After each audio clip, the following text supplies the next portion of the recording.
Assalaamu calaykum. Waan idin salaamay walaalahayga.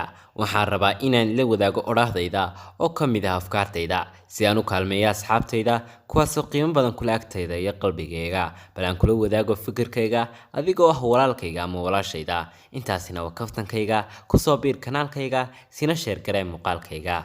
Ku soo dhawaada daawadayaal qaybtii saddexaad ee ku sameynay xog taariikheedka raagowgaas. Raage waxaa lagu tiiriyaa inuu ahaa maansayahankii gabayga Soomaaliyeed fariisiyay taas oo loola jeedo inuu ahaa ninkii ugu horreeyay ee gabayga ku bilaabay hooyaalay hooye sidaana uu ku noqday ninka dhidibada u aasay farsamahan habka ilaa maanta maansada qaybteeda gabayga loo curiyo. Haddaba maanta waxaan ku soo qaadan doonaa gabaygii libaaxa Soomaalidu waxa uu yahay astaan xoogan geesinimo iyo buruud ninka dhiiran ee goobaha dagaalka ka sheegana ee falaadha cadowgu soo ganayo oo dhigta shafkiisa ay Soomaalidu ku tilmaanto Maxamed Aar.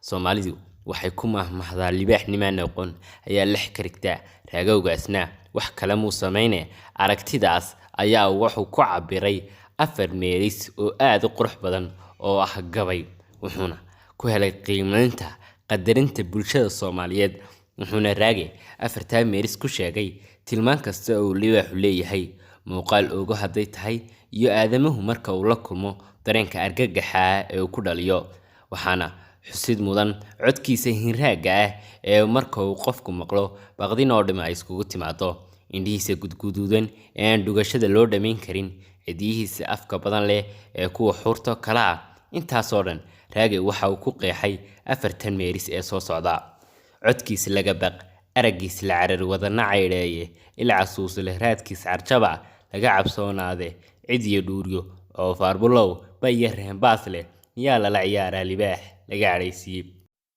Jawaabtuna waa maya yaa la ciyaaraa libaax laga cadhaysiiyay. Intaas waxa sii dheer in raagowgaas sababta uu gabaygan u tiriyay ay tahay in uu gabaygan libaaxa uu naftiisu ku tilmaamayay isaguna iska dhigay inuu libaax yahay maadaama ay jireen rag xagga gabayada la tartami jiray isaguna uu gabaygan u tiriyay inaanu jirin qof la loolama xagga gabayga isaguna iska dhigay inuu yahay libaax aan la loolama karin. Halkan waa kanaalka Bandhig History waxaan la socodsiinay anigoo Salmaan Axmed Jaamaca. fadlan haddaad tahay markii koobaad ee channelka soo booqato rukuma calaamadda subscribe-ta sina share garee muuqaalkayga.